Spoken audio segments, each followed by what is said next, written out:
Seja muito bem-vindo, seja muito bem-vinda ao nosso primeiro episódio do I360 Cast, um super programa que nós preparamos para você que acompanha o nosso trabalho ou você que ainda não acompanha e quer conhecer um pouco mais. Hoje eu estou aqui com os meus amigos, com esses profissionais incríveis, Matheus e Bosco, e nós temos muito para falar para vocês. Nós somos da Tio Sports, que detém a marca Panther, uma empresa que trabalha com soluções esportivas, e eu quero compartilhar com vocês um pouquinho da nossa história hoje. Nossa missão, nossa visão, nossos valores, mas por hora quero que meus amigos se apresentem também. Eu sou o professor Bosco, também podem me chamar de treinador Bosco. Me considero um pedagogo do esporte. Atualmente sou profissional de educação física e também tenho mestrado em educação física. Estou na Tio Esportes há 5 anos, desde o ano 2018, onde eu tive o prazer de conhecer a Ronélia, o Matheus, desde então, onde a amizade se consolidou e onde pude construir, estamos construindo ainda uma bela história, onde o nosso maior objetivo é impactar pessoas, crianças, adolescentes, adultos, através de tudo que nós fazemos, através dos nossos serviços. Bom, galera, me chamo Matheus Vasconcelos, eu sou psicólogo esportivo, me formei pela Universidade Federal do Amazonas, sou especialista em psicologia do esporte, membro da Abrapesp. Conheço a Ronélia bem antes, né, de começar a trabalhar com ela, conheci a treinadora Ronélia das quadras, de ver ela do outro lado das quadras, geralmente, né? Desde 2018, desde quando eu me formei, a gente vem tendo uma aproximação. Que foi quando eu conheci o que não era nem a True Sports ainda, né? Era a Panther, escola de futsal, e um pouco da filosofia da escola, do modo de trabalhar, né, com a iniciação esportiva, me chamou muita atenção porque coincidia com a maneira que eu enxergava o esporte, com que eu acreditava no trabalho em relação com crianças e adolescentes. E desde lá a gente vem fazendo uma parceria aí que se prolonga, já são 5 anos, já vamos para o sexto ano, né? E quem sabe a gente chega nos 10 anos contando um pouco do que é construir o esporte, né, aqui na cidade de Manaus.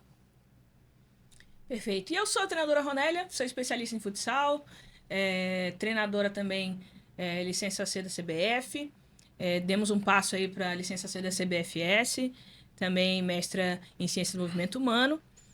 E nós acabamos, a partir de um movimento de insatisfação, onde identificávamos uma pequena lacuna, né? Talvez não tão pequena assim, no modo de ensinar o esporte, no modo de fazer futsal. Então nós criamos a Panther, e a Panther desde então impacta aí centenas de crianças, centenas de famílias. Com a oportunidade que nós identificamos no mercado, passamos a atender também outras modalidades esportivas. Então, hoje a gente trabalha com o futsal sendo o carro-chefe ainda, mas nós temos o voleibol, o basquete, a ginástica rítmica, o xadrez, o judô. Então, diversas modalidades, um verdadeiro portfólio para você que tem interesse nessas práticas, para você que quer levar um hábito saudável para sua criança, para o seu filho, para sua filha, para você que quer desenvolver outras habilidades, né, as habilidades para a vida na sua criança. Tá? Então, nossa missão é desenvolver mais que esporte para o maior número de pessoas possíveis. Nós estamos fazendo uma transição de valores, mas o que a gente não abre mão é do nosso primeiro valor, que é ser humano. E é isso que faz com que o nosso trabalho seja tão diferente. Enquanto as pessoas pensam o esporte somente de uma maneira competitiva, enquanto as pessoas pensam o esporte de alto rendimento, somente o esporte de vamos ganhar, né? Porque as pessoas não pensam em perder, é o vamos ganhar. Então nós trabalhamos de uma perspectiva diferente, onde a gente realmente faz do esporte uma ferramenta de impacto, né? Um impacto não só esportivo, mas impacto humano. Então, por isso eu queria entender aqui dos meus amigos que toparam esse desafio de estar aqui conosco, por que vocês estão aqui? O que mais chama a atenção de vocês? O que encanta vocês no que a gente faz? Para mim, desde quando eu entrei, eu pego um pouquinho do gancho do que o Matheus disse, me identifiquei bastante com a forma de trabalhar, com a forma de impactar pessoas. E do conhecimento de todo mundo que o esporte ele é um fenômeno sociocultural e dependendo das suas diferentes esferas, ele vai exigir coisas diferentes de pessoas e onde todo mundo tem que estar preparado para ser submetido a isso. E muitas vezes o que acontece é que as pessoas tanto não estão preparadas, mas principalmente pela forma como isso é adquirido pelas pessoas que fazem esporte. Então, quando eu entrei aqui, eu sempre ouvi muito a frase de que nós devemos olhar para o retrovisor. E aí eu vou lembrar da minha formação esportiva e eu sempre tive tive consciência de onde eu poderia chegar, mas eu também via muitas pessoas frustradas com o esporte. Pessoas que tinham sonho em ser jogador, tinham sonho em ser atleta profissional e compreendendo o cenário esportivo atual do nosso estado, não era possível e a forma como na época Panther e hoje o Esportes trata o esporte me chamou muito a atenção em valorizar o ser humano. E eu me vejo primeiramente sim como um ser humano, antes de um jogador ser um jogador, antes de um treinador ser um treinador, um professor em formação acadêmico também, ser um futuro profissional, ser um atual acadêmico. Antes de tudo, nós somos seres humanos. E é importante levar isso em consideração para poder conhecer as características das pessoas, conhecer como as pessoas pensam, como elas lidam com diferentes situações e o poder que a Two Sports faz esporte hoje, ela está preconizado baseado nesse primeiro valor. E a partir disso a gente consegue desencadear uma série de fatores que são necessários para fazer uma boa entrega, para preparar, para dispor, para entregar uma boa formação esportiva para os nossos jogadores que sejam de uma maneira prazerosa, que seja de uma maneira onde aumente as possibilidades de prolongar a carreira esportiva dos nossos alunos. Chegar em competir, ser profissional, ser elite, isso vai ser consequência de um processo. E o que vai balizar tudo isso são diversos fatores e a gente tem que tomar cuidado com isso. E o maior prazer de estar hoje na empresa é que a gente tem esse conhecimento, a gente tem essa consciência de que a gente precisa primeiro conhecer as pessoas para poder começar a traçar objetivos e entregar o que naquele momento as pessoas estão pedindo e necessitando e ajustar da melhor maneira possível. E esse caminho, esse percorrer dessa consciência faz com que a gente tenha noção da qualidade do serviço que nós entregamos. E é todo esse suporte que a empresa ela dispõe de um departamento técnico, de um departamento de psicologia, essa preocupação com as pessoas que vão estar ensinando para os nossos clientes, para as crianças, esse contato com os pais faz com que a gente tenha muito mais solidez dentro desse processo e é isso que dá uma certa tranquilidade em estar aqui entregue, imerso para fazer mais que esporte.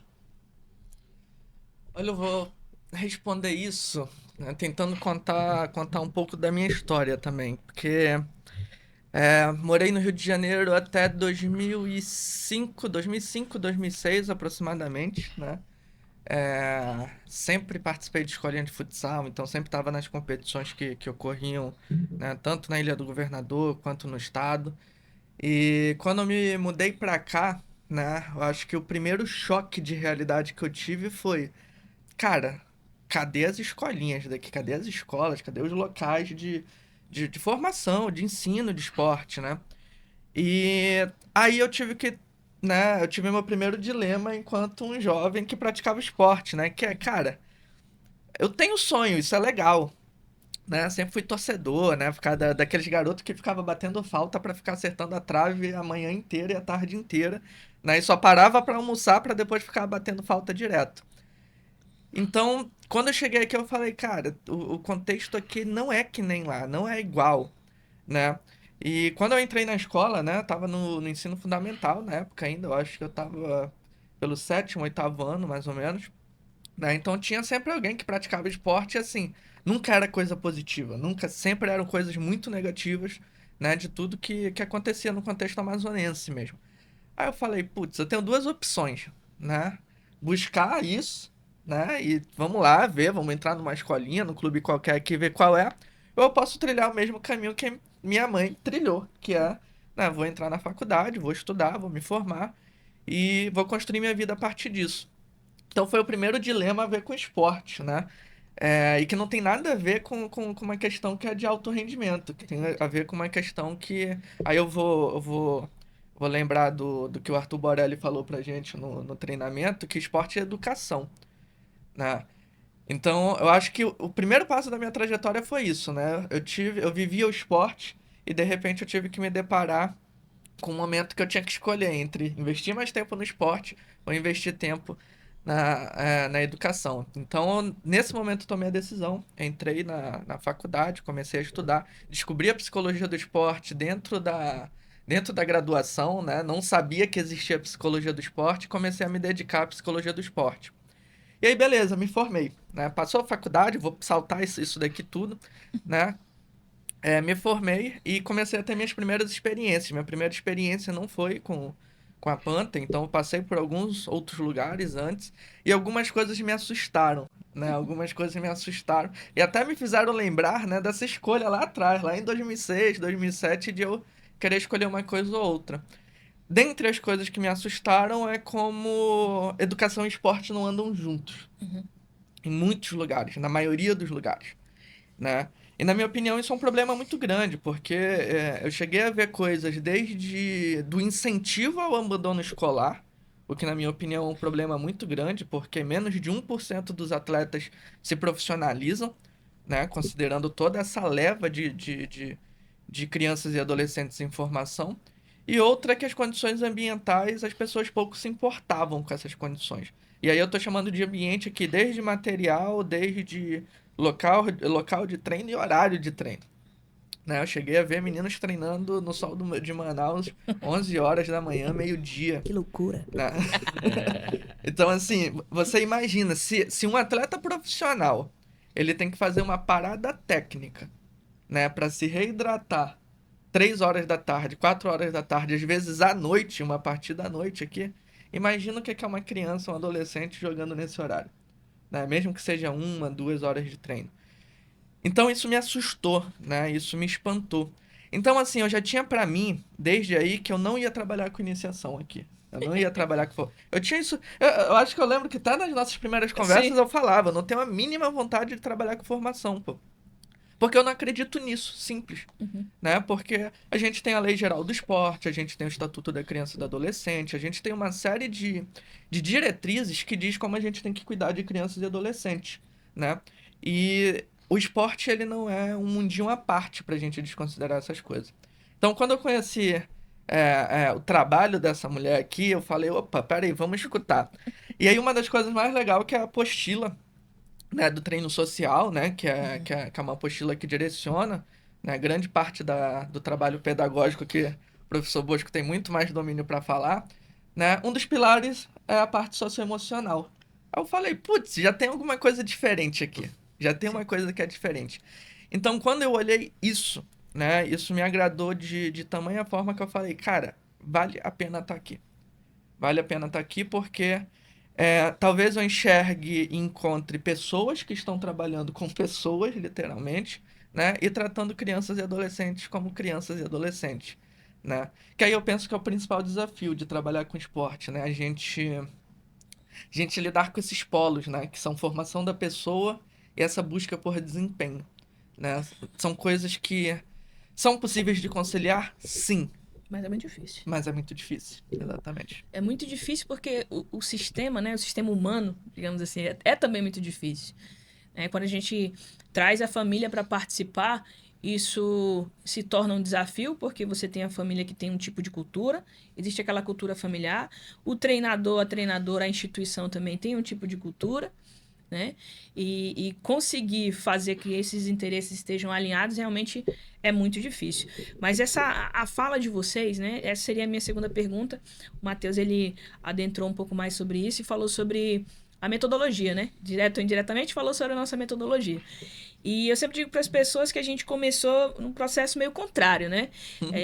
Hoje eu faço consultoria para algumas escolas de esporte e a parte metodológica é um problema para a maioria.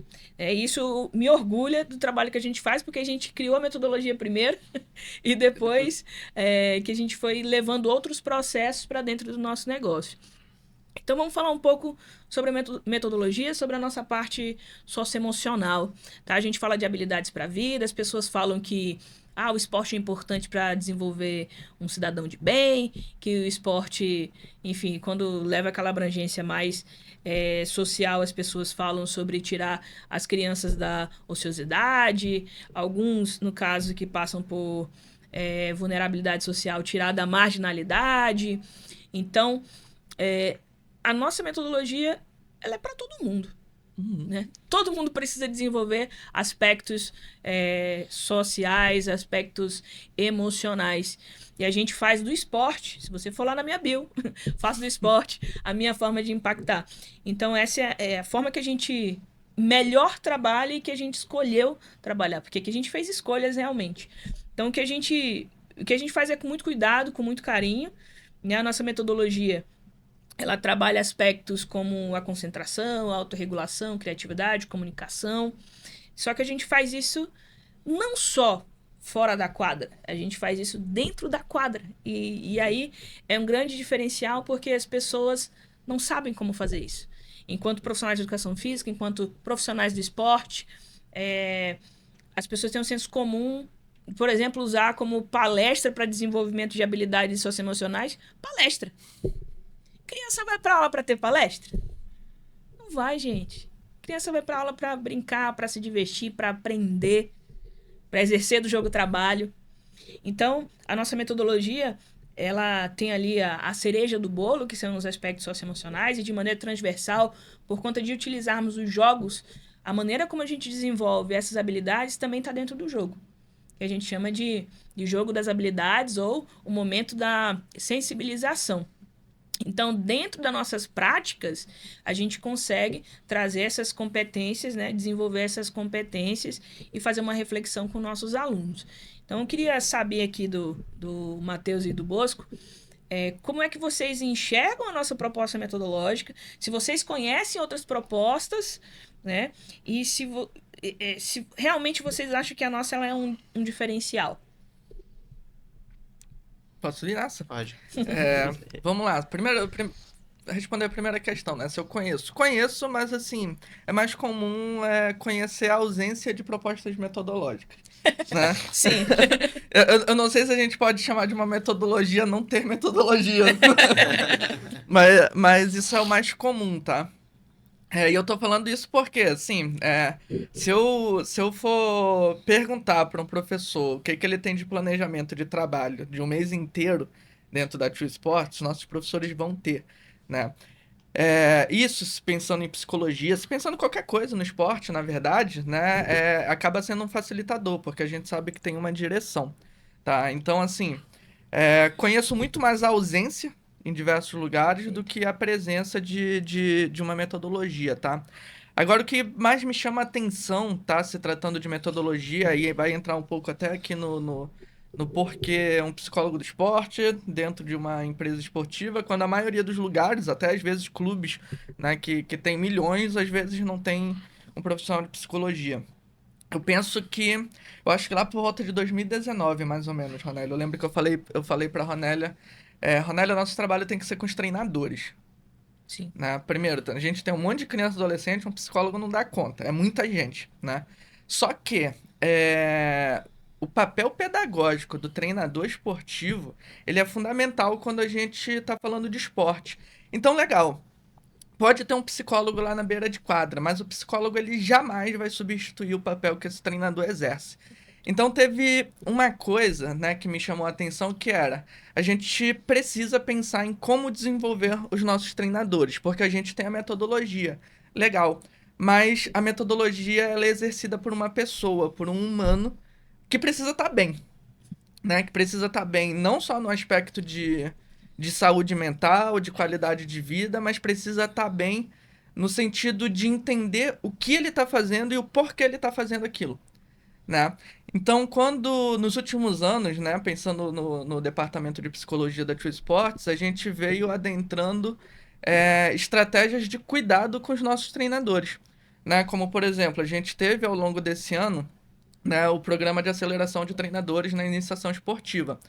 Nosso principal foco é desenvolver o que a gente chama de soft skills, né? Que são habilidades básicas, né? São habilidades humanas, onde a gente prepara os nossos treinadores para lidar, né, com as demandas que são sociais, que são psicológicas, que são humanas dentro do contexto de treino.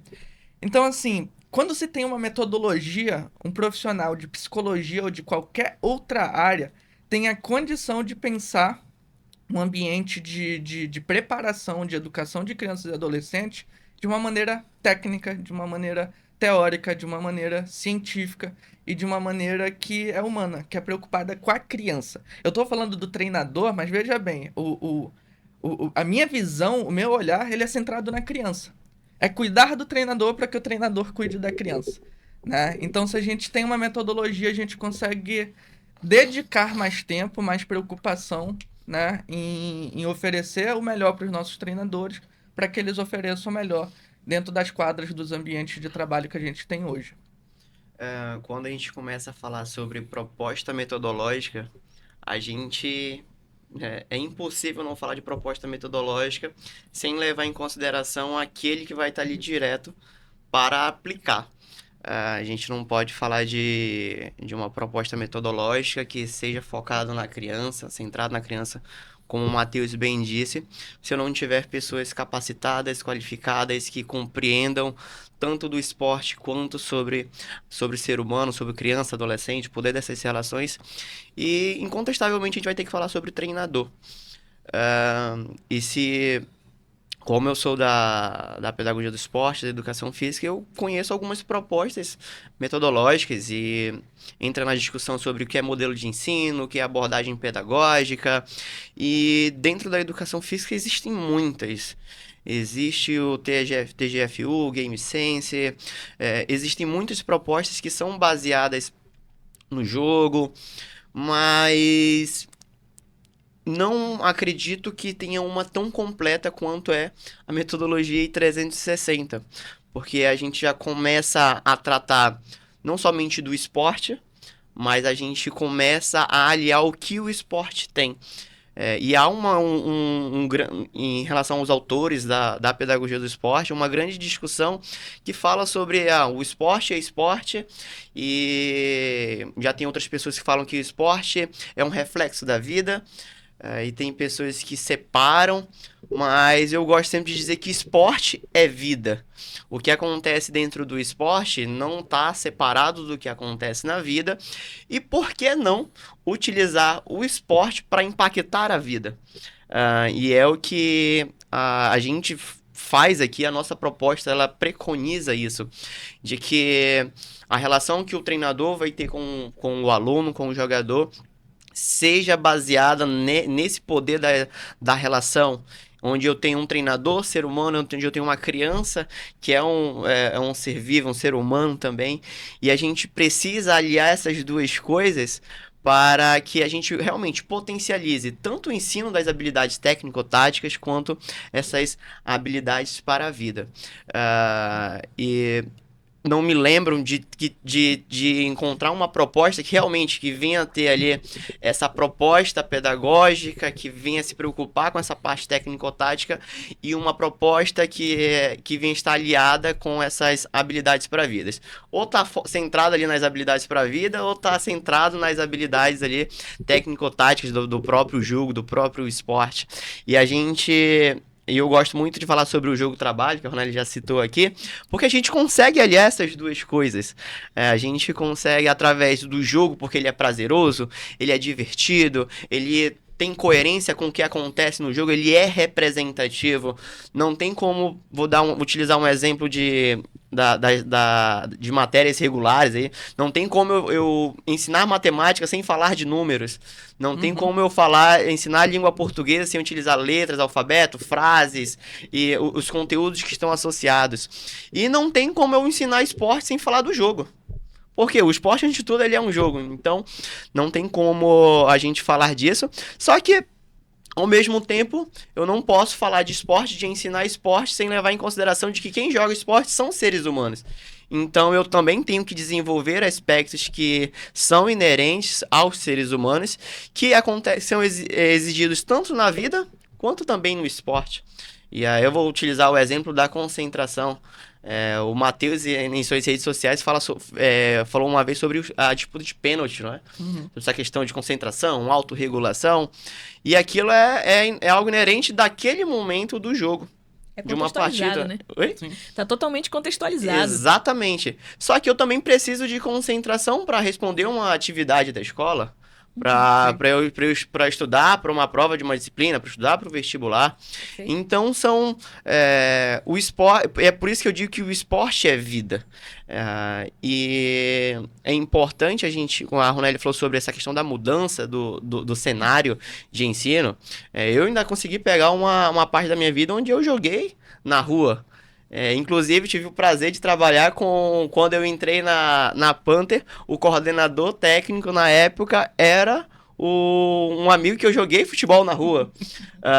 E eu falo isso no primeiro capítulo da minha dissertação do mestrado, que em breve vai sair, sobre essa transformação do modo como se ensina. Antigamente, os ambientes informais eram predominantes. Os ambientes formais, como as ruas, os campinhos de terra batida, os terrenos baldios, geravam autonomia, criatividade, essa questão da concentração estava muito presente ali. Mas são dados ali do IBGE que houve um aumento entre 2008 e 2018, um aumento de mais de 100 mil carros foram para as ruas. O aumento da quantidade de prédios cresceu bastante.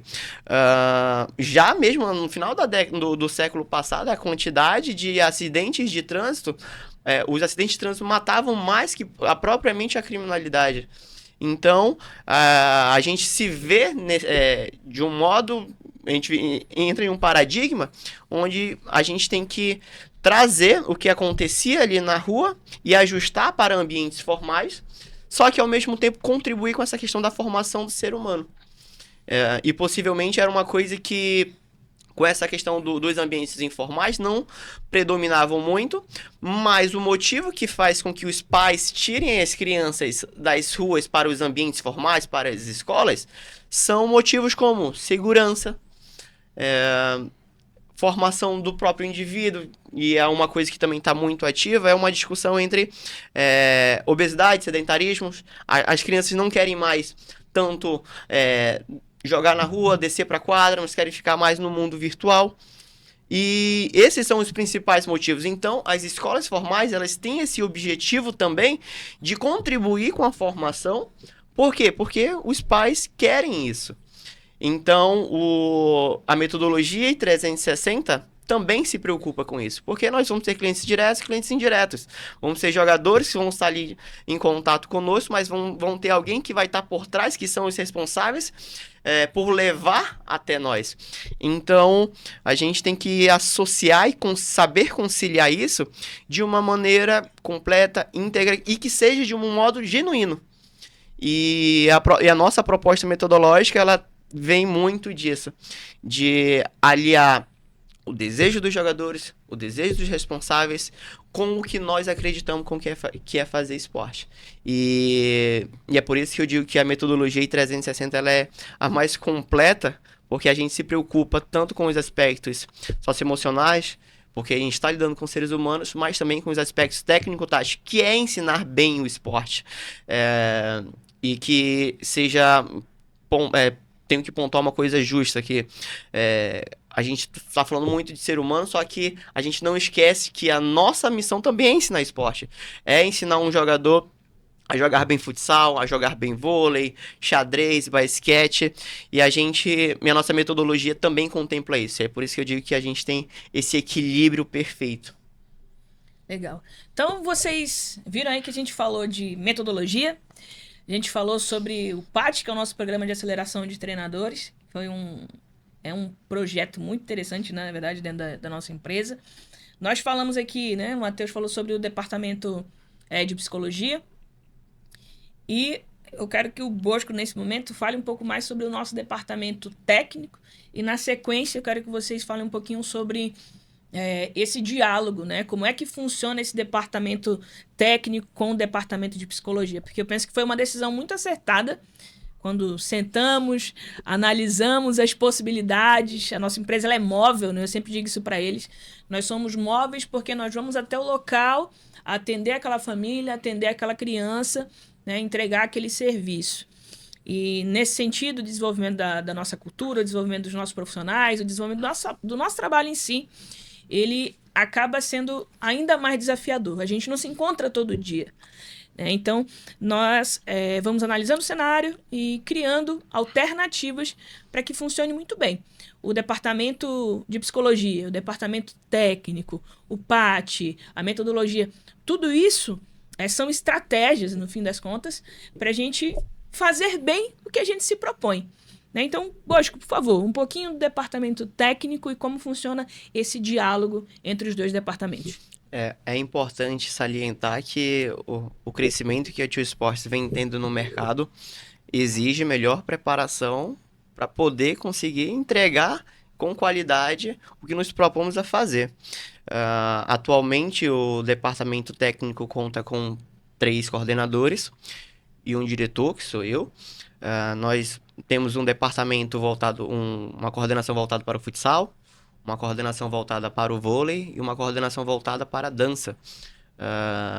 E a partir disso, os coordenadores são responsáveis por estar em contato direto com os professores, com os treinadores, para que algumas demandas básicas sejam cumpridas. Dentre elas, manter a frequência atualizada. E dentro dessa questão da frequência, a gente tem alguns indicadores de avaliação dos nossos alunos dentro das aulas, para que o planejamento ele seja cumprido também. O Matheus falou sobre o cenário aí quando ele finalizou a faculdade. É um cenário que não mudou muito até os dias de hoje, mas dentro da nossa proposta, a gente faz esse acompanhamento porque o nosso objetivo final é impactar pessoas, impactar crianças, e a gente sempre tem um processo muito transparente. E esse processo transparente passa por planejar também as aulas. O professor ele não chega ali na quadra, na sua sala de aula, para simplesmente reproduzir atividades. Os nossos professores, treinadores têm que deixar planejado a aula do mês seguinte inteiro. Hoje nós estamos gravando, nós estamos no mês de outubro. Os professores até o final do mês estão finalizando o planejamento para o mês de novembro e assim por seguinte. E os coordenadores eles são responsáveis por fazer esse acompanhamento desse planejamento para saber se as atividades estão ajustadas, se estão periodizadas de acordo com o conteúdo que é proposto para aquele mês. Além disso, os nossos coordenadores eles são responsáveis por ouvir as ponderações dos nossos treinadores, dos nossos professores, porque eles estão em contato ali direto. O Ronelli falou, nossa empresa não é móvel, mas essa parte da comunicação ela é muito importante para que a gente consiga enxergar o que está acontecendo dentro das aulas e sempre propor essas melhorias. E eu sou o responsável por esses coordenadores para que a gente consiga manter todos os nossos objetivos alinhados. A gente comentou no início desse podcast que as famílias têm culturas diferentes, os alunos têm culturas diferentes, os treinadores vêm com uma cultura e a empresa tem a sua própria cultura. E o maior desafio é conciliar todas essas culturas para entregar o esporte da forma como nós acreditamos. E eu faço esse gerenciamento desses coordenadores. Os nossos coordenadores, eu sou responsável por acompanhar, e os nossos coordenadores também têm algumas demandas básicas, que é realizar pelo menos uma ação mensal durante o mês, seja uma visita técnica aos treinadores, seja uma reunião de alinhamento, seja um acompanhamento semanal sobre o que aconteceu na semana anterior, para que a gente consiga manter alinhado. E nenhuma empresa ela é perfeita. A gente vai encontrar alguns empecilhos. A gente não vai ter um treinador que estará saudável do início da sua carreira até o final. Ele pode apresentar ali pegar uma gripe, uma virose, não poder a aplicar um treino e os nossos coordenadores, juntamente comigo, ficamos responsáveis por gerenciar esses pequenos imprevistos que acontecem, mas também, além desses imprevistos que são naturais, a gente tenta fazer um acompanhamento sobre como está a saúde mental dos nossos treinadores.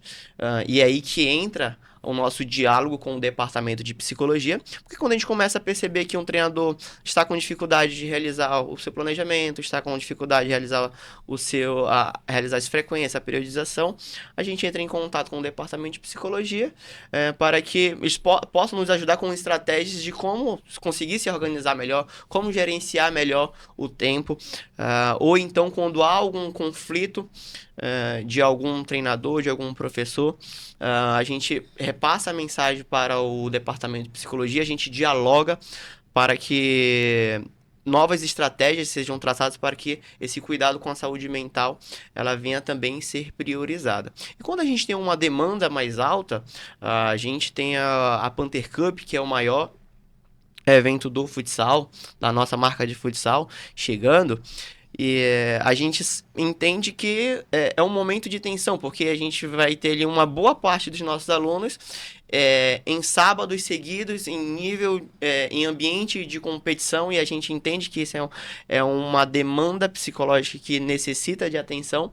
Então a gente se prepara para algumas demandas e o departamento de psicologia prontamente atende, a gente troca essas figurinhas, mas ele pode falar um pouco melhor sobre como é feita essa gestão a partir do que nós passamos para o departamento. Legal. Eu vou tentar começar explicando um pouco dessa relação da seguinte maneira, tá? Tem uma coisa que sempre que eu entrevisto um treinador, eu costumo dizer para treinador ou treinadora, né? Eu costumo dizer para essas pessoas quando vem em seleção, né? O departamento hoje ele tem cuidado, né, de parte desse processo de entrada dos treinadores na empresa. Eu sempre costumo dizer que a gente sempre está em busca dos melhores treinadores. A gente sempre está em busca dos melhores profissionais.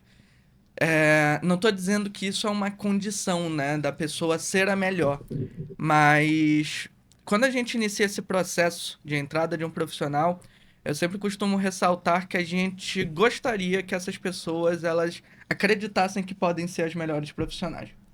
Então, se eu trabalho com vôlei, eu quero ser o melhor treinador de vôlei. Se eu trabalho com a dança, eu quero ser a melhor professora de dança. Se eu trabalho com judô, eu quero ser o melhor no judô. Tá? E vejam bem, não confundam isso como arrogância, prepotência, nada do tipo, tá? O que eu tô querendo dizer com isso daqui é que quando a gente tem um departamento técnico, quando a gente tem um cuidado, né, em como os nossos treinadores, eles cuidam das suas aulas e como é que eles executam, como é que eles aplicam isso, tá? E aí eu tô falando desde o planejamento, desde uma periodização, né, perpassando por uma frequência, passando por aplicações de jogos, né, que sejam adequados para cada fase de desenvolvimento. Eu estou falando que esses treinadores eles precisam acreditar no potencial que eles têm para executar isso, tá? Por quê? Tá? Eu estou falando disso daqui como um entrelace entre técnico e psicológico, tá? Porque se eu não tenho um treinador que tenha um entendimento do quanto a ciência dele é importante dentro de quadra, como é que uma criança ou um pai vai acreditar nisso? Entende? Então, os nossos treinadores, quando a gente tem até uma parte do pátio que foi os treinadores vendem, né? Sim. Maravilhoso. Treinadores que vendem, a gente não quer dizer que é um treinador que vai sair tagarelando, né, sobre como é importante estar no esporte. E nem vai trabalhar no departamento comercial da empresa, tá, gente? Exatamente, não é isso. O que a gente está querendo dizer é que esse professor ele tem uma condição técnica, ele tem uma condição de preparação, ele tem um suporte da empresa de forma que ele enquadra venda, sem ele precisar fazer nada além de uma boa aula. Perfeito. Né? Então, quando a gente fala dessa relação com o técnico e a psicologia, né, a gente tem esse pilar que é de saúde mental, mas a gente tem um pilar que é de desenvolvimento de pessoas, né? E é por isso que eu disse, né, e repetindo aqui, que os nossos treinadores eles acabam sendo um braço muito importante de cuidado, né? Tom Bosco falou, por exemplo, os professores já estão pensando a periodização, né, o planejamento do mês seguinte. A gente, na conversa de psicologia, técnico e gestão, a gente já está pensando qual vai ser a capacitação que nossos treinadores vão ter em janeiro. Isso. A gente está em outubro, tem novembro, dezembro, e a gente está pensando o que nossos treinadores já precisam em janeiro para 2024 inteiro, tá? Não é só antecipação, é preocupação e cuidado com que também as crianças, o que nossos clientes vão precisar no ano seguinte. E tem uma coisa que a gente faz regularmente, que é o one-on-one, onde o departamento técnico tem algumas perguntas ali pré-prontas e para a gente colher um feedback realmente dos treinadores, para saber o que ele está achando do processo, quais os pontos que ele precisa melhorar, o que ele está achando do suporte que ele está tendo. E a gente, literalmente, a gente pede para eles darem notas e dizer o porquê. E aí, com isso, a gente contribui para formar treinadores que também tenham autonomia, eu sempre falo muito de via de mão dupla, onde o departamento entregue aos treinadores, mas que os treinadores também devolvam de lá. Porque eu falei sobre os alunos, eu também agora falo sobre os treinadores, o poder que a relação tem. O poder que as interações elas vão exercer para uma entrega de qualidade.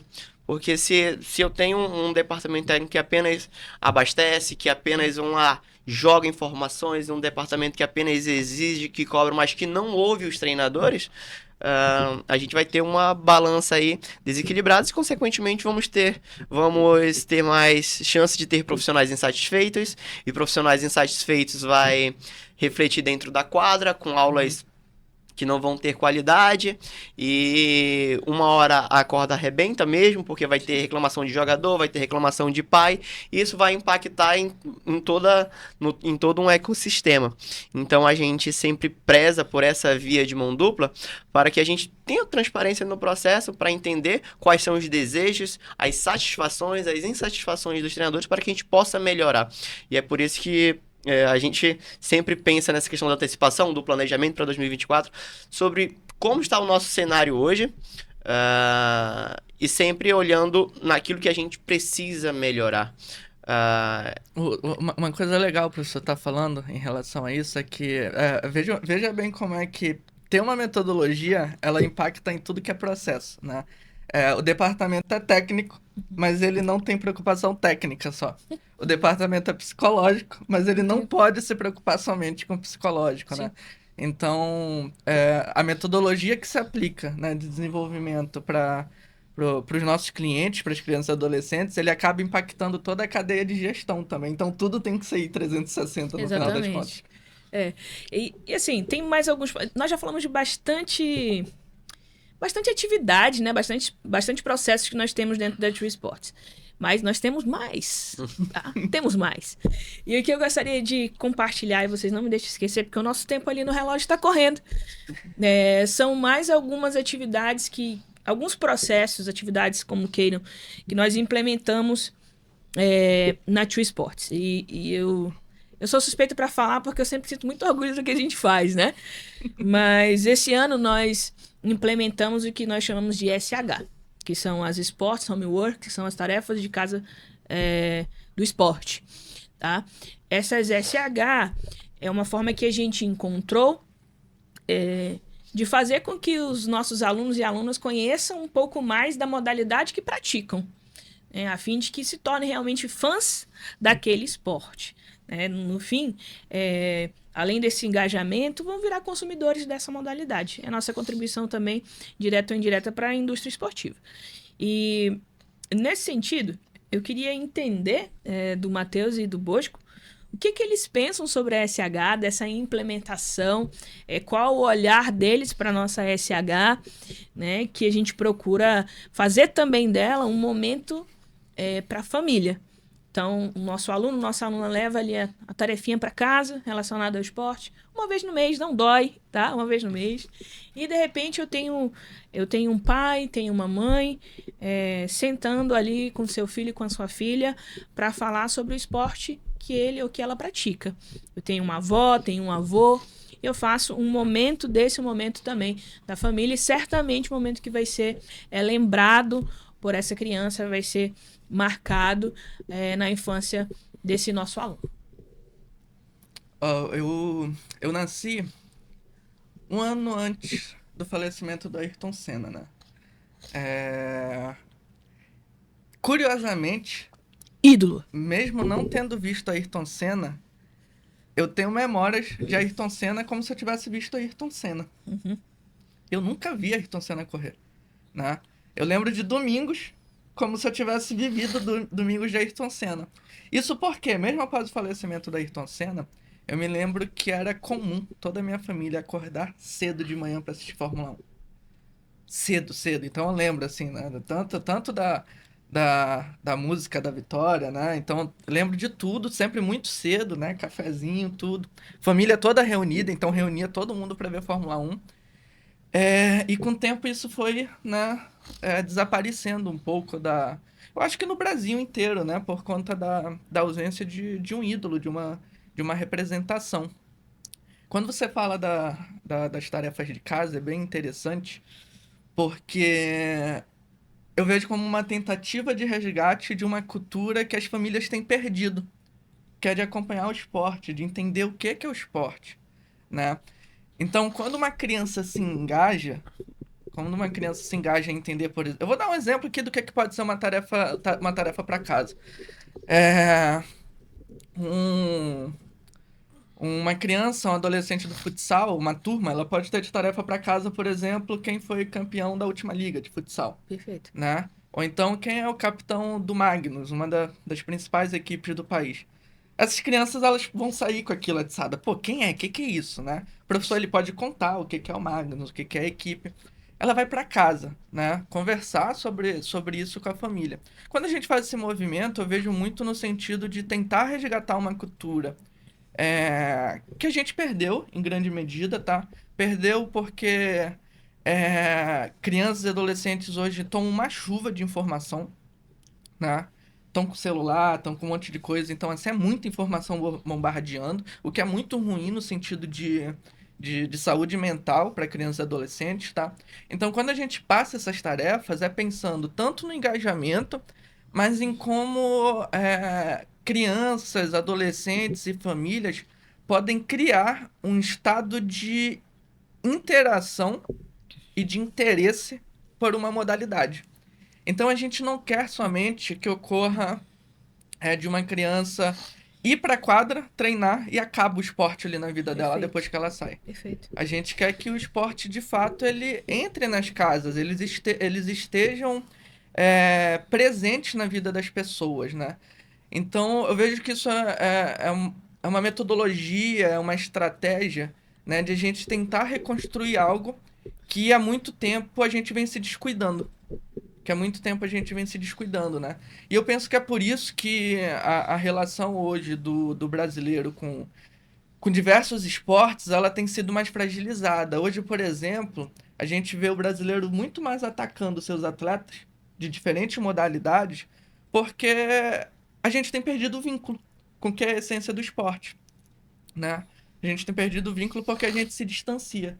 Então, qualquer coisa que aconteça no esporte, as pessoas levam para várias esferas da vida, mas se esquece que tem uma pessoa ali também, né? Então, acho que eu tenho uma perspectiva muito positiva nisso, né? Porque isso também engaja nossos treinadores, no sentido de entenderem que eles precisam conhecer a modalidade melhor do que toda criança e adolescente. Porque tem criança que conhece esporte melhor que a gente, cara. Sim, sem tem dúvida. uns, às vezes, que vão conversar, sabe o nome completo de um time e a gente não sabe.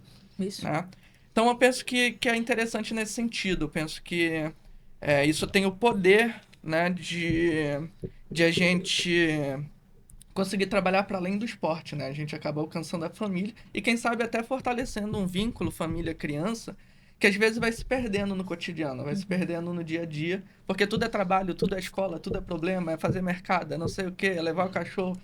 E aí? Sim.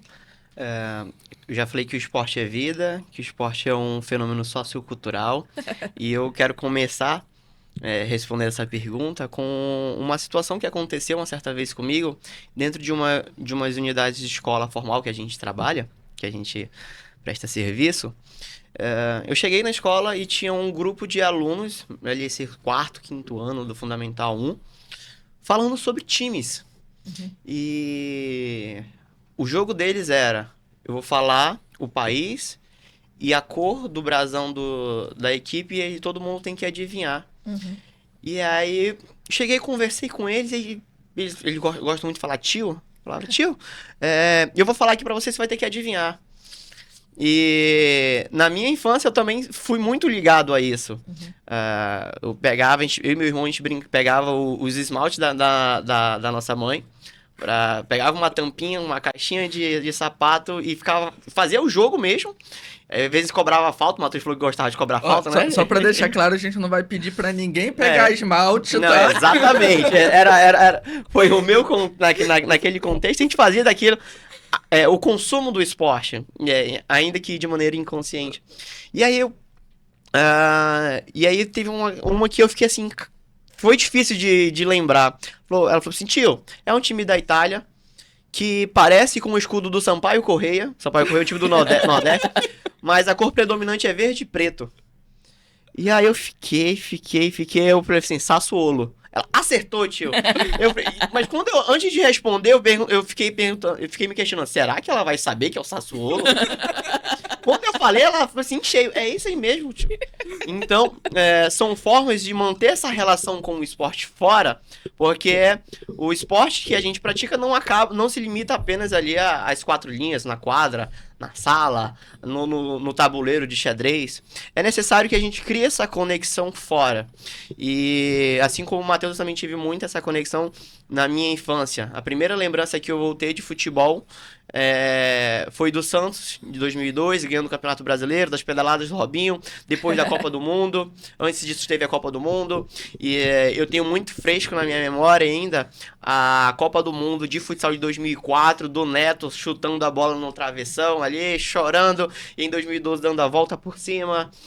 Em 2004 que eu tinha 8 anos. E tudo isso fica muito à vista da memória. Então, é importante que essa cultura realmente seja resgatada.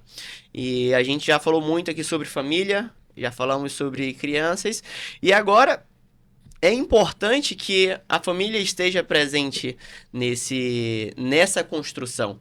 A gente fala de construir uma formação esportiva positiva, e é inegável que a família ela tem um papel fundamental. E quando a gente fala sobre esportes homework, a gente precisa entender que os pais podem estar presentes, devem estar presentes. E quando a gente delega essa função para os professores, para os treinadores, a gente sempre exercita que eles falem.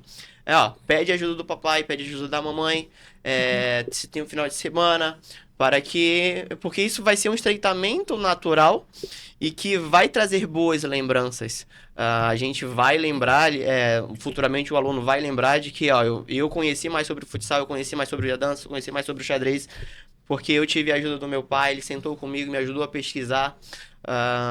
E é uma cultura que precisa ser fortalecida. Quando a gente pergunta para os alunos qual é a principal referência do futsal, eles vão lembrar, de primeira, do Falcão. Mas muitos outros vão lembrar de jogadores de futebol. E até mesmo jogadores de xadrez. Qual é a referência que eles têm? Tive uma aula semana passada de xadrez onde os alunos não conseguiram citar o nome de 3 grandes mestres do xadrez. E a atividade, coincidentemente, o Matheus falou sobre os personagens, a SH do mês de outubro é o aluno levar para casa e levou uma folha com 2 quadros e eles deviam colocar a foto de um profissional homem e um profissional mulher da modalidade que ele pratica. Então ele vai ajudar a conhecer, os pais poderão ajudar para também conhecer o que acontece da modalidade fora do ambiente da sala de aula. Perfeito. Nós estamos caminhando aqui para o fim desse episódio, infelizmente, mas eu quero, na verdade, agradecer a presença de todos e finalizar com meus amigos aqui. Queria que eles, em uma frase, colocassem ali o que esperam da Two Sports daqui para frente. Eu espero um alcance de verdadeiro impacto, que venha continuar a ser um verdadeiro impacto, pois há muitas crianças, adolescentes, famílias que precisam de um processo humanizado. Legal. Pergunta difícil, hein? Sim. E o tempo tá se esgotando. Vou talvez resumir uma palavra. Eu espero da True Sports o que talvez seja de merecimento da empresa, que é o protagonismo, tá? Protagonismo no sentido de a gente assumir, abraçar a realidade que a gente tem de ser referência naquilo que a gente se propõe a fazer. Então, eu acho que daqui pra frente a gente está no momento de assumir esse protagonismo. Muito bom. E isso deixa a gestora com mais responsabilidade ainda, né? Se eles estão com tantas expectativas. Mas o que eu espero para nossa empresa é continuar impactando as famílias rumo a 1.000 alunos, 1.000 famílias. E isso nos dá uma responsabilidade muito, muito maior. Continuar tratando o esporte e as crianças da forma que merecem. Sobretudo, fazendo que as pessoas enxerguem o esporte com a potencialidade que ele tem. Não é só um futebolzinho da escola, não é só a lutinha da escola, não é só o balezinho. É tudo que essas modalidades podem ajudar a desenvolver nos filhos e filhas de vocês. E que através da nossa empresa a gente continue contando com profissionais de tanta excelência como eu tenho o privilégio de trabalhar com esses dois. Muito obrigada por você que acompanhou esse episódio de hoje e fique com a gente para os próximos. Até logo. Valeu, pessoal.